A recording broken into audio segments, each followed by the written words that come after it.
As with all satsangs, just a quick reminder, if you have a question, you can go down to the bottom and there is a reactions button there. You can raise a hand and we can start getting into questions.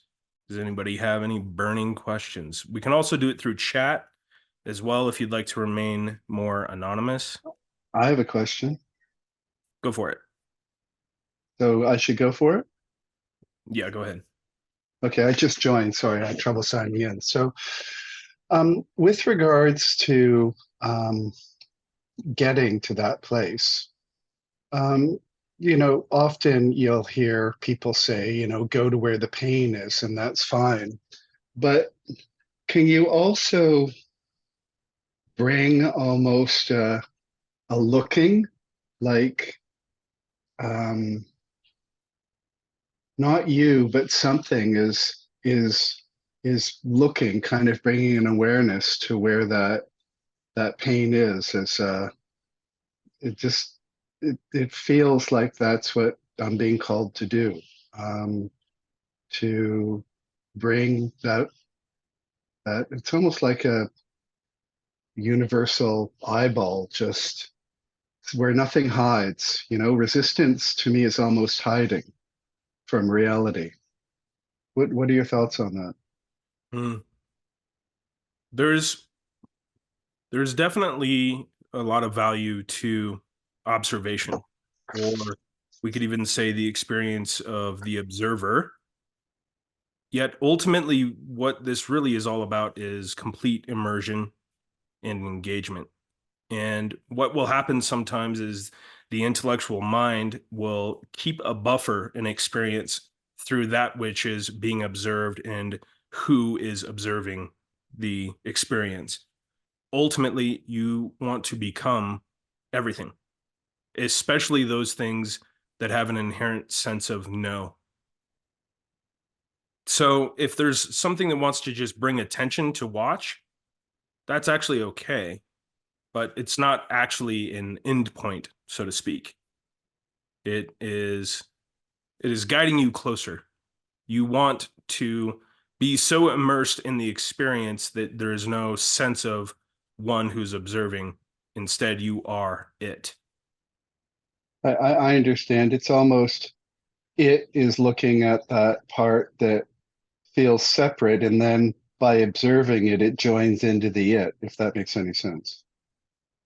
Yeah, it can, but ultimately, it can also be a protection mechanism, a mechanism that is basically saying, no, still. I will observe, but I won't engage. I will observe, but I won't touch. It's it's a negotiation. Okay, thank you. Mhm. All right, go ahead, Paul. Good day, George. Thanks for that video. It's very moving. Appreciate that. And Michael's comment just brought to mind a very challenging term in the class. And they were an interesting group of kids, but two of them would say, why don't you like me? As in, there'd be a lot of consequences headed their way in terms of what I thought, the areas of their behavior that just needed to be addressed. I think what they were getting at when they said, "Why don't you like me?" was the fact that I was playing the observer. I was trying to be the detached one in the room, and I think the kids were picking up on the fact that I wasn't emotionally sort of supporting them. I would be giving them consequences, but emotionally, I wasn't actually there to support them with giving them an option. Rather than call out, guys, can we try another way to communicate?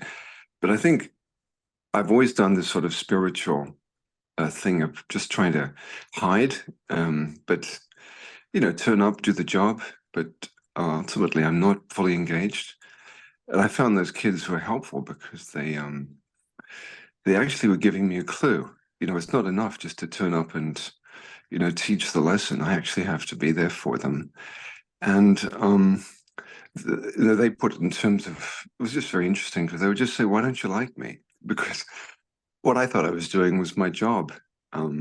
but there was something missing, and I think it was that engagement, that vulnerability in my role as a teacher. Yeah. And it can be such a fine line because it's still a dance nonetheless. Mm. Right. Ultimately, Right. It is. Yeah. ultimately there's a play there as well.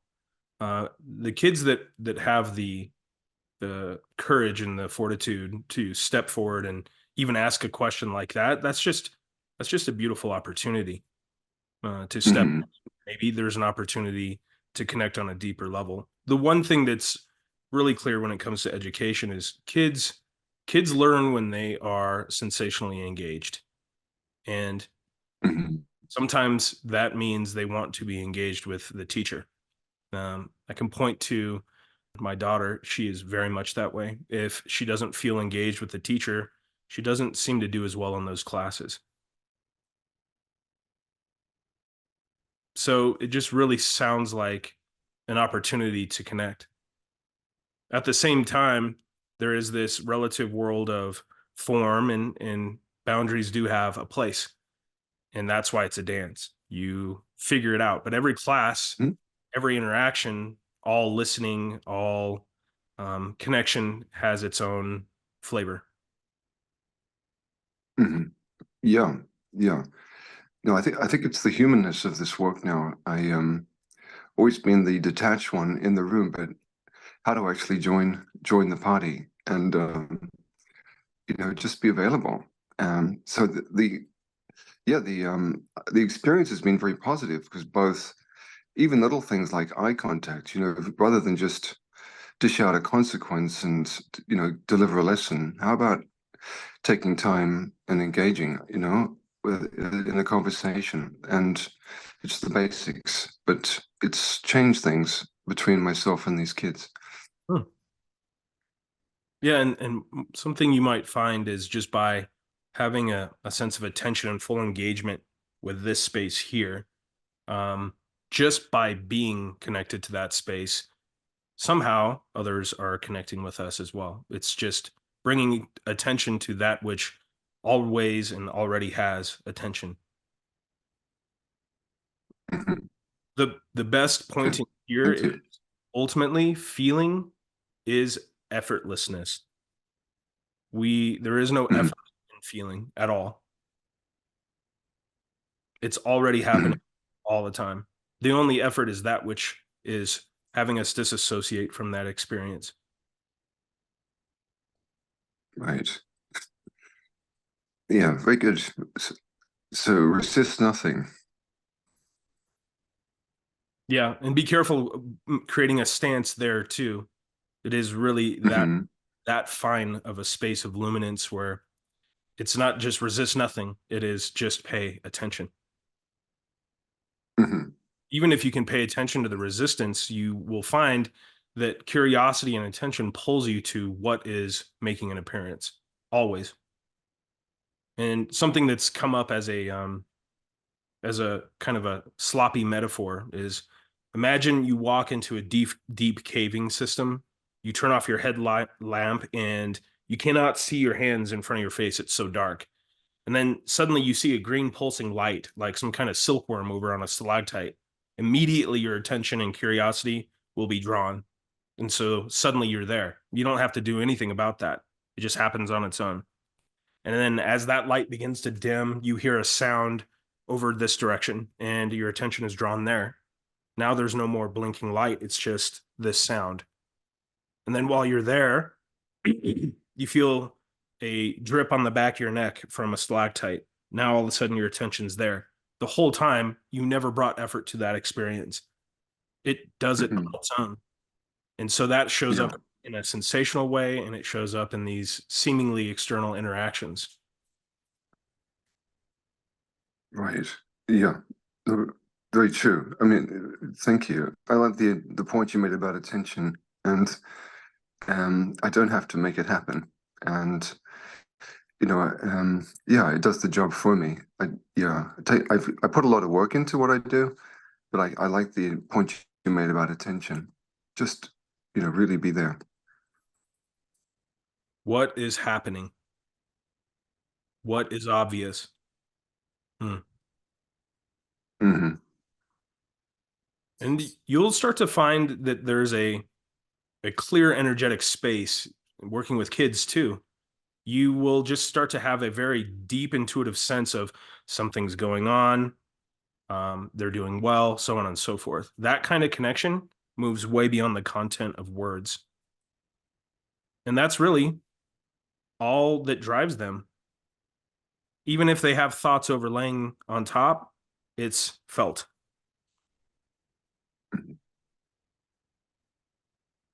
Yeah. Yeah. One of the students wrote a card, for Christmas, like just the word appreciation. It was quite something. They appreciated myself being the teacher. That really makes an impression. What appeared to be a difficult relationship to begin with, they could see that I was learning too. I was endeavoring to make that connection. Yeah, again, it wasn't trying to be the authority. It was just simply wanting to break through that distance we had, myself and the student. Yeah, what a beautiful journey it is. Mm-hmm. The best teachers are those that are just engaged, immersed. We could even point to leadership. There's this intellectual aspect of management. Got to manage the class, got to manage the lessons, so on and so forth. Yet, if we really settle with it, we find that the most effective form of leadership is just simply example. That's it. And that's what waking up is all about as well.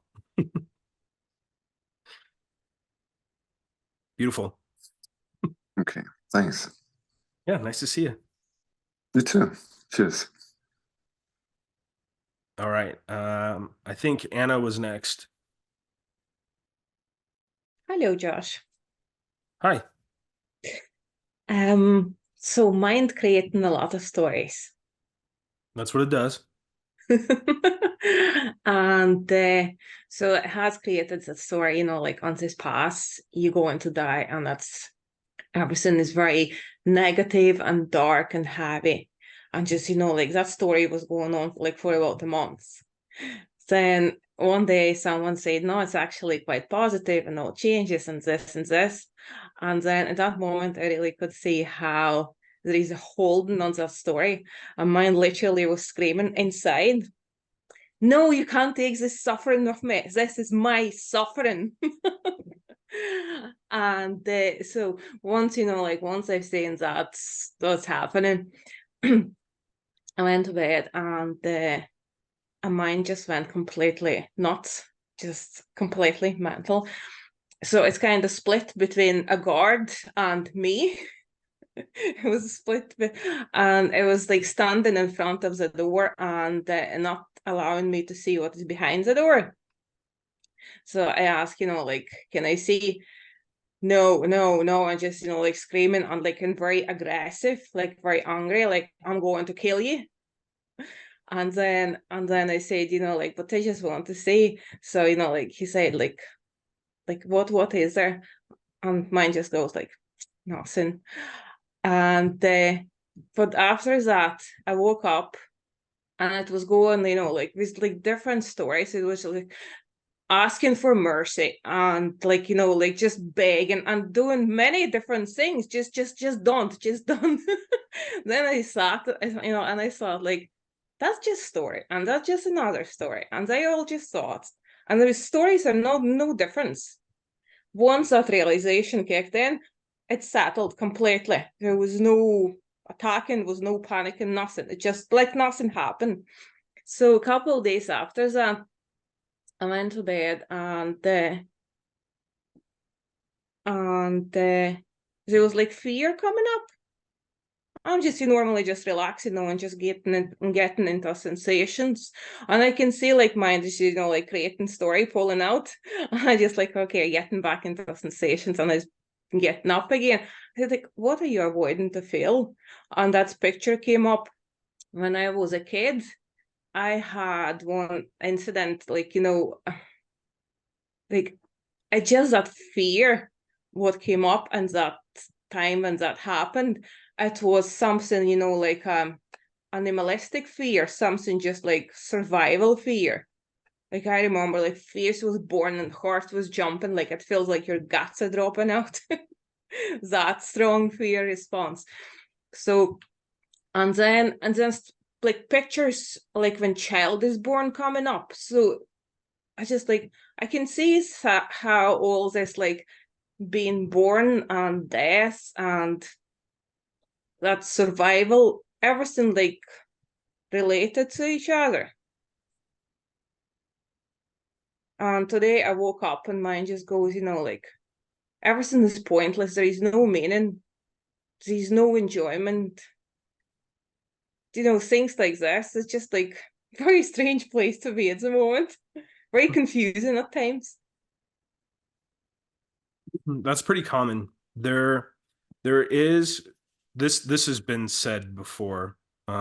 Resignation and realization are that far apart. They're very close. And what that's really pointing to is sometimes we on the path reach a sense of what might at least initially appear as apathy. And we can almost consider that death throes of thought, death throes of identity. No joy, no pain, nothing, apathy. And it can feel rather neutral for a while, but that also means that something is starting to slow down. It's just a very strong indication that the momentum is beginning to relax. The most important thing always to remember is no matter what seems to be the experience, you never have to do anything. Just be as still as possible.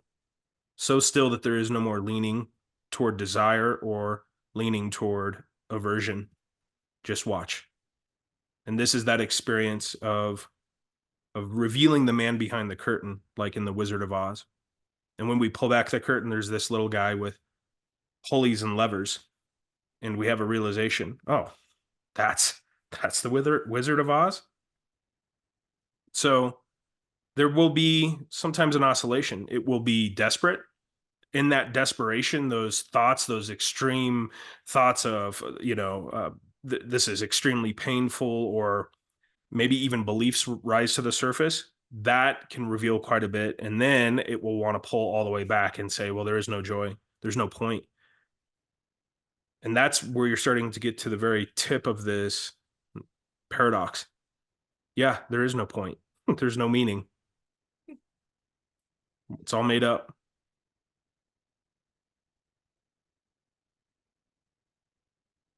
It's just this. This doesn't relate to anything else because it's just this. There's nothing else to connect to because it's all just this. And that's what meaning is attempting to do, is just create a connection to something that is not other. It's already connected. No connection needs to be made. No artificial reference needs to be created. It's already this.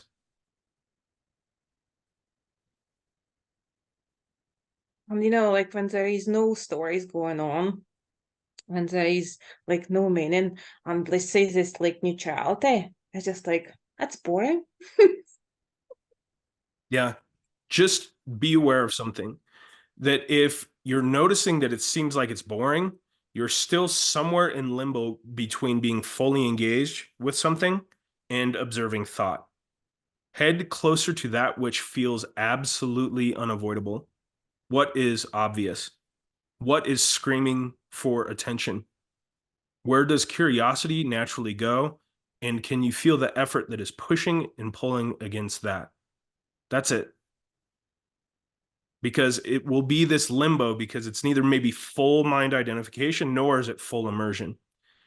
Something is screaming for attention. Very obviously. Very obviously. And it's not what the thoughts are telling you, that's for sure. It's felt. It doesn't scream for attention with words. It screams for attention and energy. You can feel it. It might show up as a body sensation. It may show up as just a sense of something. That is what wants your attention. And the irony here is attention is always there anyway. Nothing can be done. It actually cannot be avoided. It actually cannot be distracted from.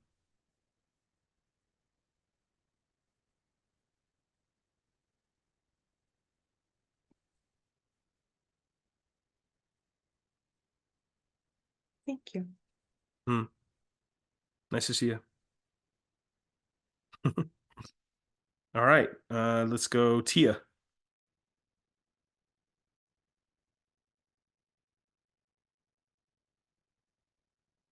Hey, how are you? Hi. I loved that introduction. Hmm. The movie, the words, the music. It was so moving. So thank you for sharing that with us. Really appreciate it. Today, I don't even know if I really have an actual question.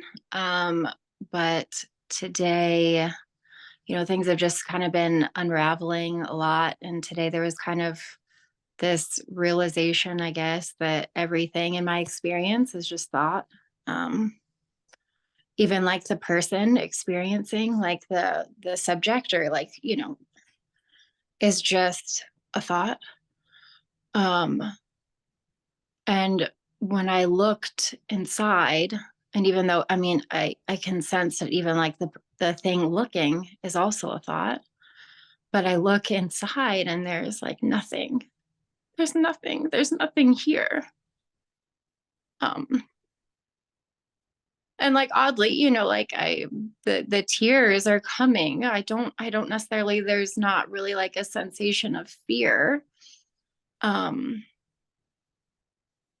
But I think it's just kind of maybe like a disorientation. Like there is sight. There is what seems to be a body moving and doing things. I don't know. It feels so strange. What did tears mean? Nothing. If Like, tears are there, that's all there is. It doesn't mean anything. And that's exactly how it feels. It's just like, okay, so there are tears here. It doesn't mean anything because I'm not sensing fear or sadness or anything like that. It's just, they're just kind of here, and that's okay. Yeah, when you're this close, those labels absolutely seem absurd. That's all. Yeah. Fear, what is that? Sadness? You have to impose that experience. It has to be forced. So, what is there? Nothing? Maybe. But it seems like nothing, but then at the same time, everything. Like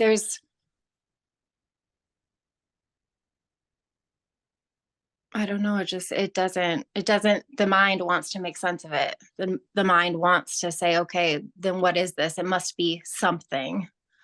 But I can see that that's all just thought too, and it doesn't really matter. So I don't even know why I'm talking about this right now. But I think it was more like probably like, seeking for that like comfort. This kind of sharing, it can be really valuable for other people. At this particular place, the disorientation might have a sense of thought struggle here and there. That's okay. What seems to be your experience of thought now? Where does it seem to come from? Where's the origin? What kind of substance do they have?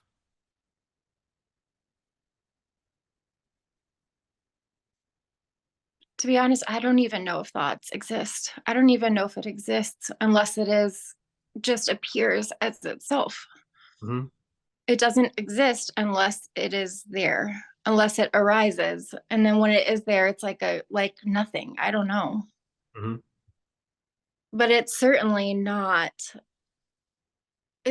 doesn't have the sensation of being what I thought it was, of being truth or fact or anything of substance.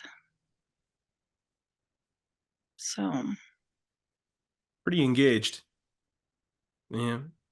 From here, you can even start to just play.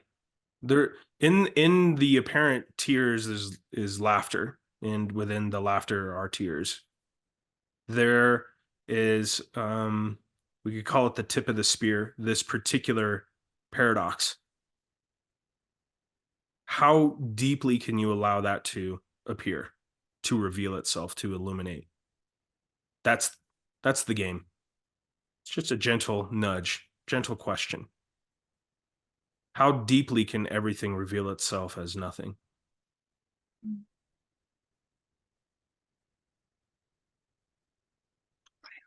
And maybe you find boundaries and what seem to have apparent lines. Maybe. Oh, okay. Check those out. Literally no stone left unturned. Every fractal of this experience is worthwhile to engage with. To walk outside and see a leaf on a tree still hanging there from the fall, that might become the loudest noise in the room, so to speak.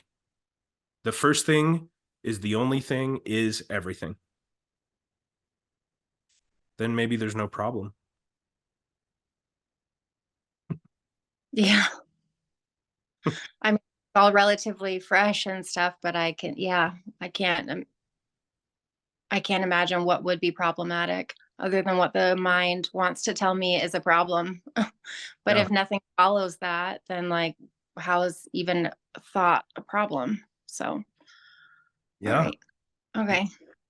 Yeah, and also just see if you can notice if there's any effort at all. You'll be able to feel that. There's a sensation that's associated with effort. And then that becomes the loudest sound in the room. It's where attention is going anyway. So, sounds pretty fun. Yeah. Yeah, definitely. Vivid, Okay. new, fresh. Yeah, it's beautiful.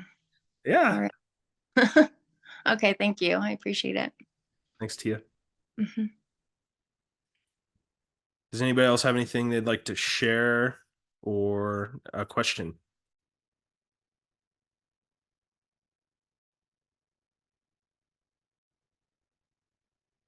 The energy of this pull into this future event that we like to call the holidays has definitely got some of us fired up. Let's go back. Okay, let's go to Anna again. Just what do you mean by resignation? When you say that's so close to realization, between resignation and realization. The resignation, the experience for a lot of us is in the path when we're seeking, we just stop giving a shit.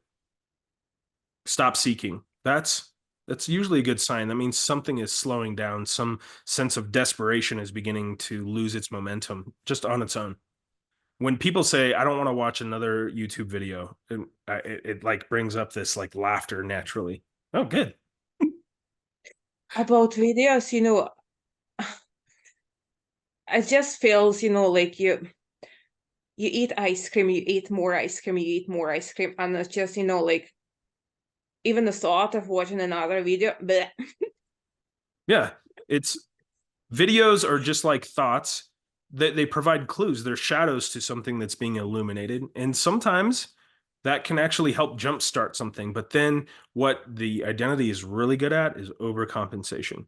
And that's what it tends to, it's like this swinging over this very fine line of experience that we could just call a third space. This third space between this construct of duality of right, wrong, good, bad, everything, nothing. There's this third space that is neither one nor the other and somehow both.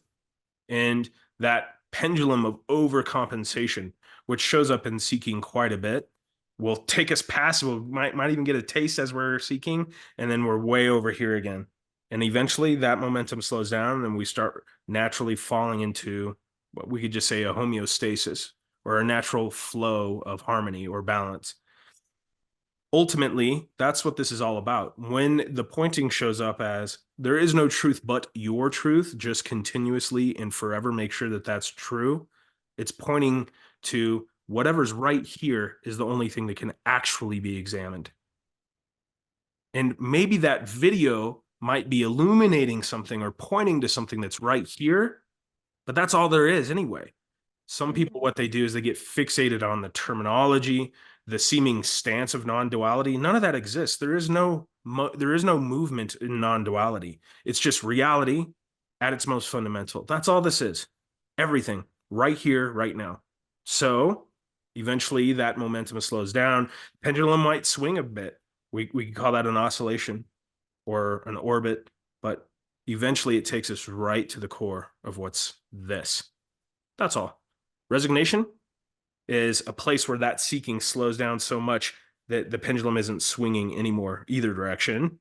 And if it's thought oriented, that can be a suffering experience. It can feel like apathy or nihilism. And the main difference between nihilism and emptiness is simply nihilism is not completely engaged. Emptiness, full engagement. That's all. So they're really close.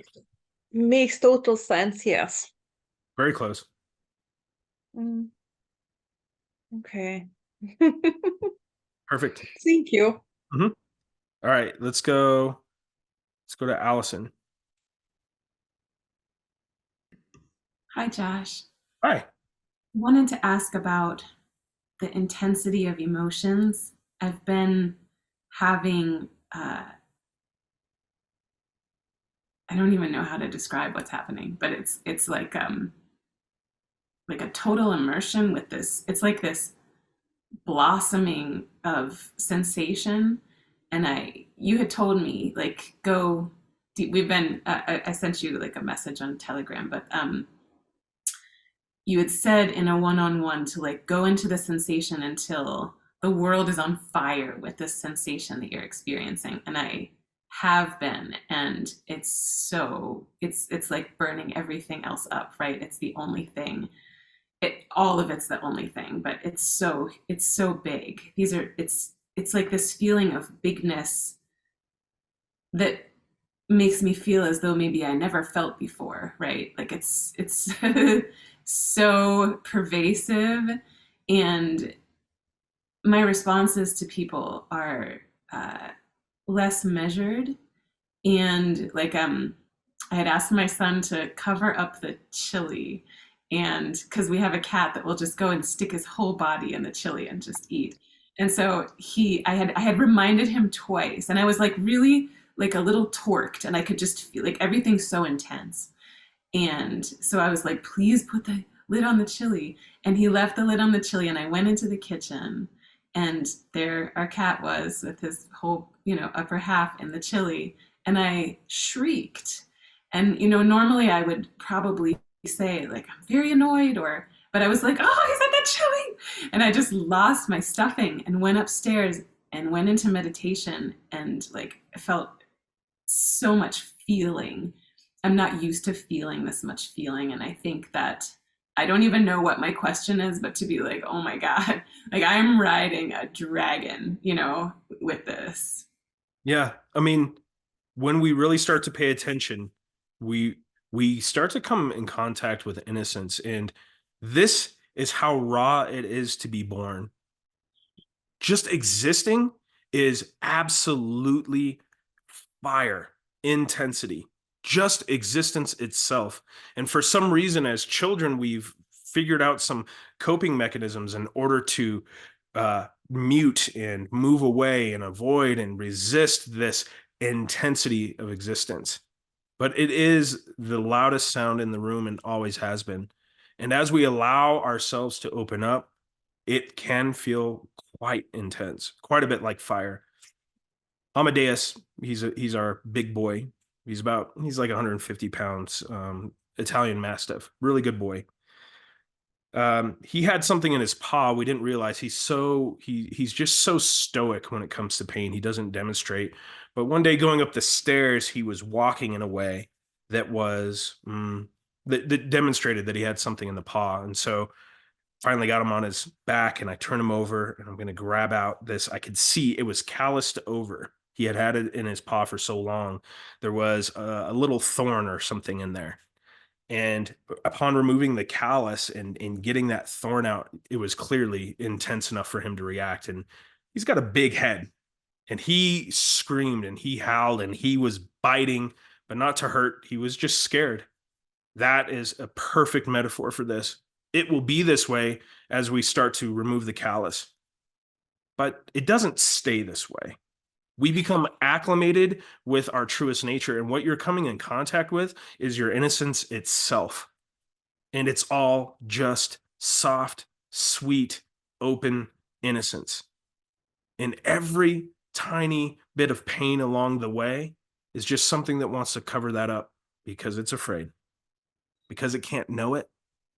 But you're going to be okay. Yeah. And yeah, things are going to come out sideways for a little bit, but this is where you cultivate this sense of self-trust, which is a bit of a misnomer. It's just trusting this as it is. Your ability to communicate becomes more elegant because it is not restricted. It is not measured. It never had to be. Well, maybe it had to be because that's part of the path, but it no longer has to be. And so as you allow yourself to engage with what is felt entirely raw, naked, you will begin to discover nothing but elegance and compassion that just flows through you effortlessly. The only reason it comes out sideways anyway is because something still wants to stave that flow. It's like if you turn on your hose, your garden hose, and you attempt to plug the end, but just partially, you're going to get a pretty strong spray. What happens when you just remove your thumb entirely? That's kind of what this is. So my pointing here is just keep swimming. You'll be fine. Do not divert or change a damn thing. Allow, allow, allow. And yeah, the world might catch on fire, but that's also beautiful because if everything is fire, where are you? Burning. Fire. Yeah. How could you be other than that? And there's a lot there. It's beautiful. It's poetry. Yeah.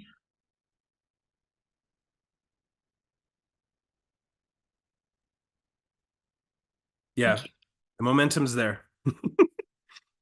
Beautiful. Thank you. All right, Kelly.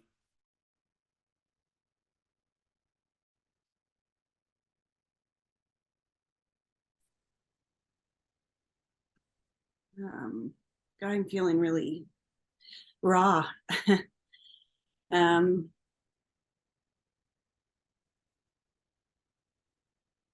I've definitely been in that place of resignation, apathy, nihilism, wanting to just say, fuck all of this and walk the other direction.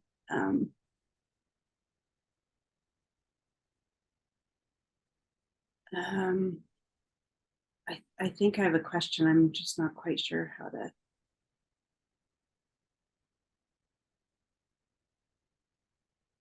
Like just hearing everybody share that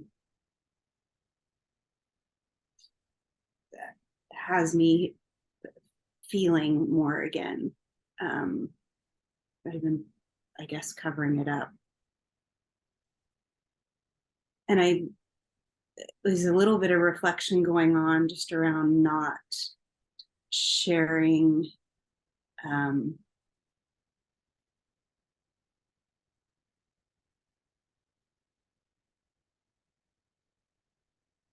specifically with my husband. There's vulnerability and some tenderness that's coming up that I've not shared, and I'm noticing a lot of pain around keeping the lid on that. And I think there's some confusion about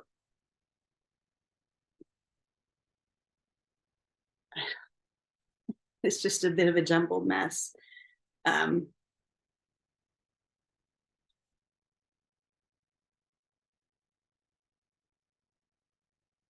Like what it is I'm sitting with is like the pain. I guess there's not anything else right now anyway.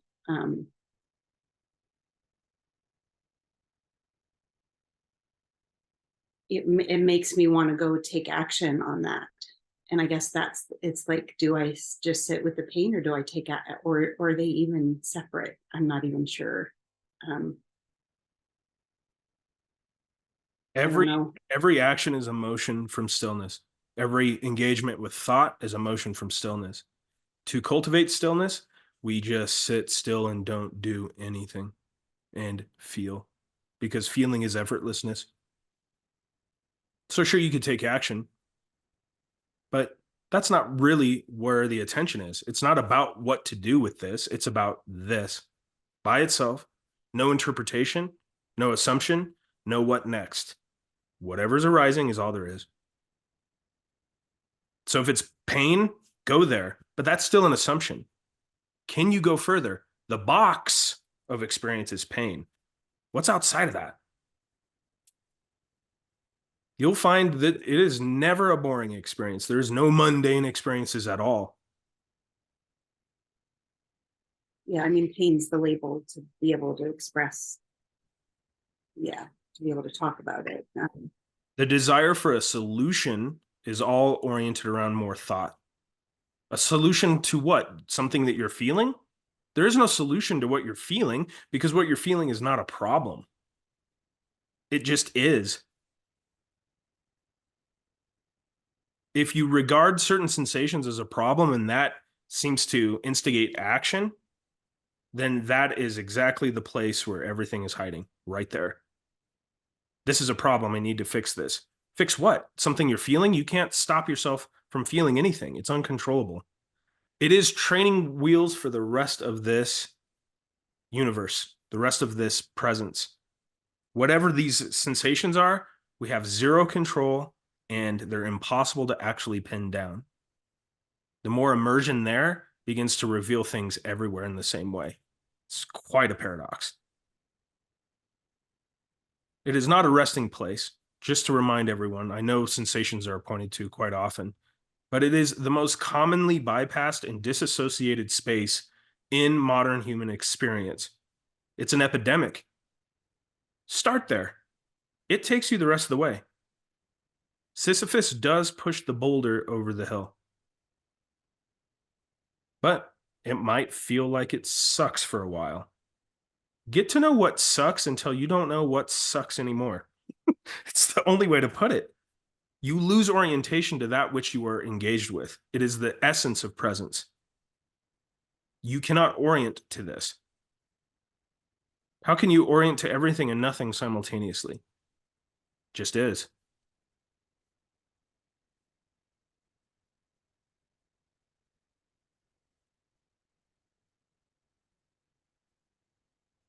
And then you get to a place where it's almost a voice. It feels like a force of nature that moves us, intuition, if you will. And then what we find is if we're completely engaged with that, any aspect of having a stance, well, I just got to sit with sensation or got to be in stillness, even that dissolves because intuition carries us. No, it's no holds barred. This is why I keep pointing to the fact that there is no stance. There's no sacred cow. Sometimes it is about action, but it's not you taking the action. It's you being with the action that's being taken. It's remarkable this way. It moves us. Until that's the case, be with sensation. It's shocking that we can't have a stance with this. Oh, an enlightened person never does this. I hear this often. Oh, you like Skrillex. Enlightened people don't listen to dubstep. Yes, you're right. I don't make choices. It just happens. Even videos that are made, it's like a poll, no clue why or what. Nothing is owned. It just happens. Everything is just happening. So if it feels like you're making a choice, that's an indication that there's something lingering. But if it just is happening and you're part of it, welcome to the show.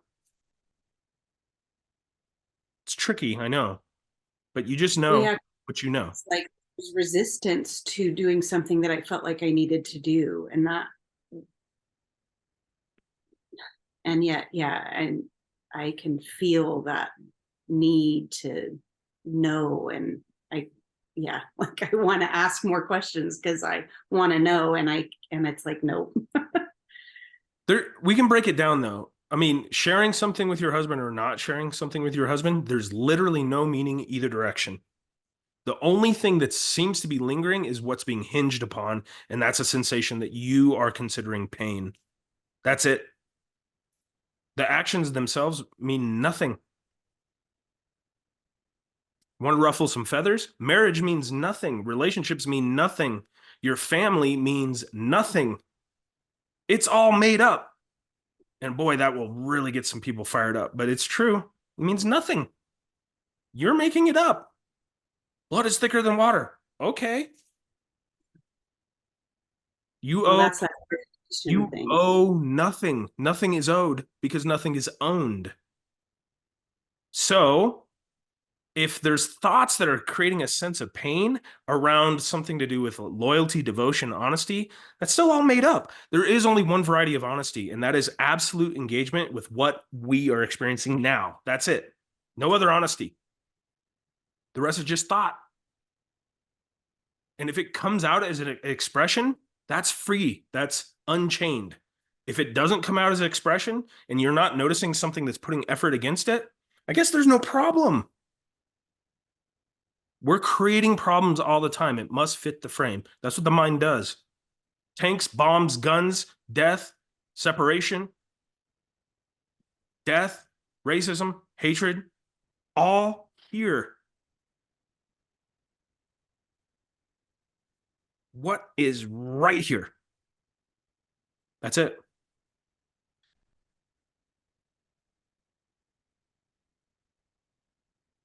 You feel it all the time. And the one thing that you already know is that you have touch. You are touching it. You continue to touch it.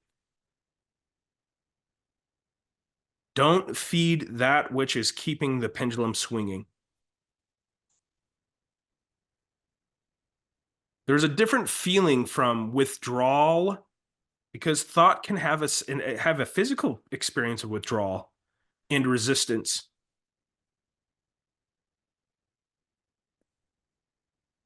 But it's all here. Everything's here. And if it feels like you're not engaged with something, very rarely a pointing will just naturally come out. Oh, do something so that you feel something. But it's rare.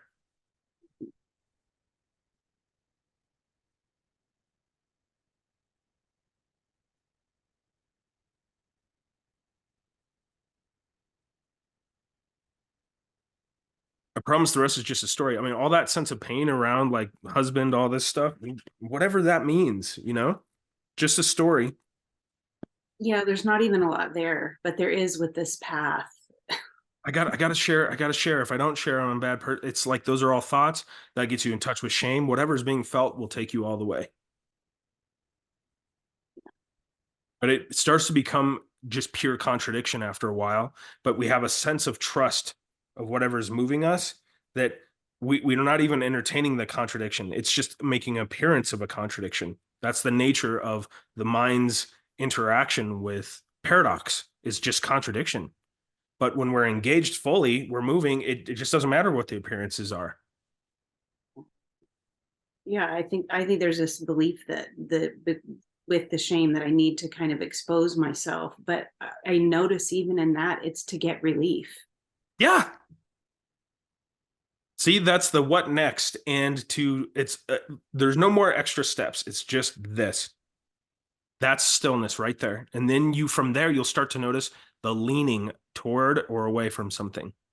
If you get really in touch with that, it can feel like a subtlety at first.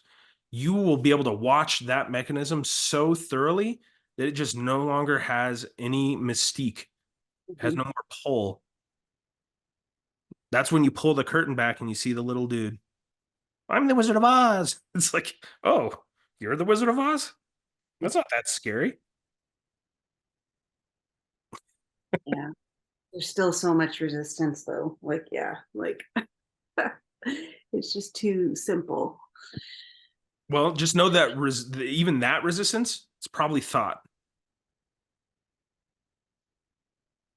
I mean, the one thing that Tia brought up earlier, that's brought up is all of the narrative, all the thought, it gives us some kind of sense of resistance or suffering or pain. But beyond that, what is it? That's where we're going. More direct. Beyond that, to the core, find your center as thoroughly as possible. Yeah, I don't know what that means, but I know that's just my head trying to figure it out. So I just can't. It's You can't know what it means, but you're feeling something. You're feeling something now. That's it. You don't need to know what it means. You already have connection with it.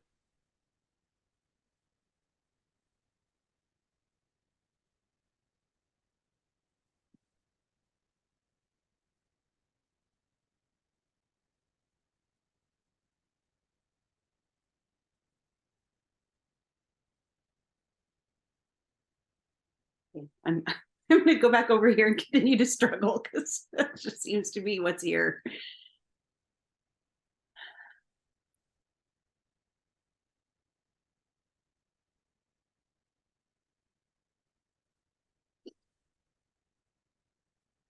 Engage your body as thoroughly as possible.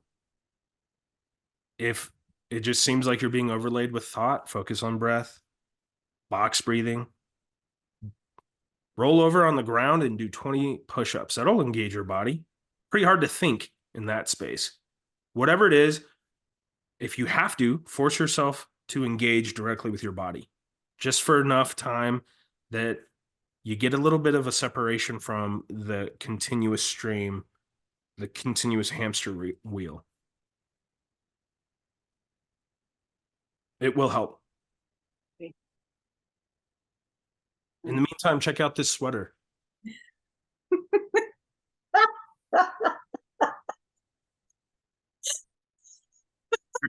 Merry Christmas. Thanks, Josh. All right, Allison. Is it okay if I say something to Kelly? Yeah, say something to Kelly. I just want to say that like 2 weeks ago, I would have been saying exactly what you're saying. And I just want to say that like from this very guttural place that I'm in, that it's like when I turned 40, my husband gave me a gift that was wrapped in 40 boxes. And I had to open each box in order to get to this gift, which was like cash. It was so funny. And the felt sensation is like that. Like what you're looking for is inside of the feeling, like exponentially. And like that's just what I felt like I should say to you. Like it's the felt inside of the felt, like it's endless. It's like an endless, infinite into-ness. And I promise you that like out beyond the fuckery that your mind is doing is like, which is perfectly good, is the felt, and inside of that felt is what you're looking for, I think. Thanks, Allison. That actually is, it's helpful because it's like and it's not new to hear, but somehow I did hear it different. It's like it's moving, it's changing. It's not. I think that's one of the things I do is look for the feeling as if it's a thing that I can then go into and it's stationary. I don't even think I realized I was doing that, but it's like that, like a tunnel that just keeps moving. Yeah. Thanks. Yeah, and that is well, maybe there's a bottom. Unlikely.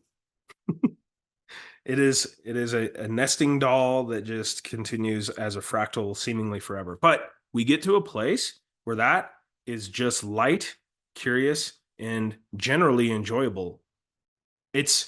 If we were to wonder how a tree feels being a tree, it must be quite a bit like that. Just a tree. No good, no bad, no right, no wrong, no value. And I guess the most human way to describe what the overall experience is it's joy. Doesn't necessarily have an ecstatic nature to it, but it's just a baseline of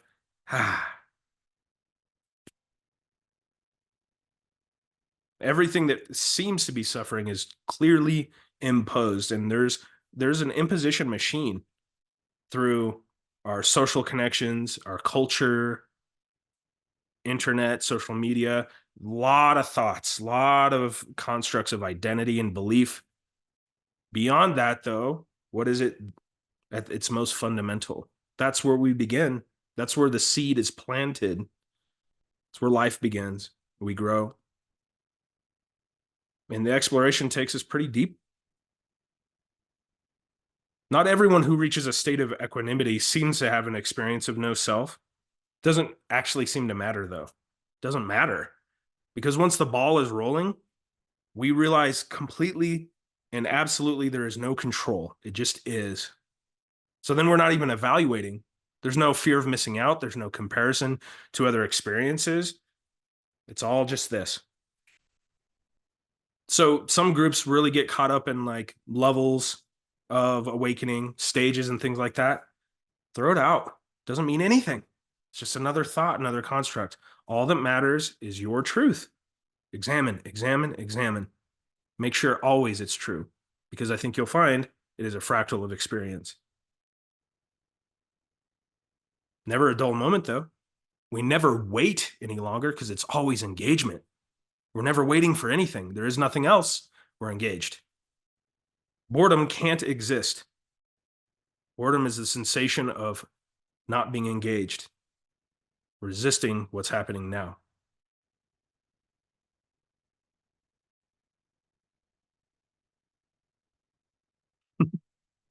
Happy holidays. Does anybody have anything else? Sharing or questions or anything? Oh man, it's always so good to spend time with all of you, and just the myriad of expression and appearances here is just kind of beautiful. A lot of shades of different colors, and it's just like its own little symphony. And a sense of gratitude just really fills the space. So thank you all so much. And if I don't see you before then and you celebrate, happy holidays. And if I do see you, you might be able to check out some more of these cool sweaters. All right, everyone. Great, thank you. Thank you all so much, and I will see you soon. Happy holidays. Have a beautiful Thanks, weekend. Josh. Thanks, everybody. All right. Bye. Thank you. Bye.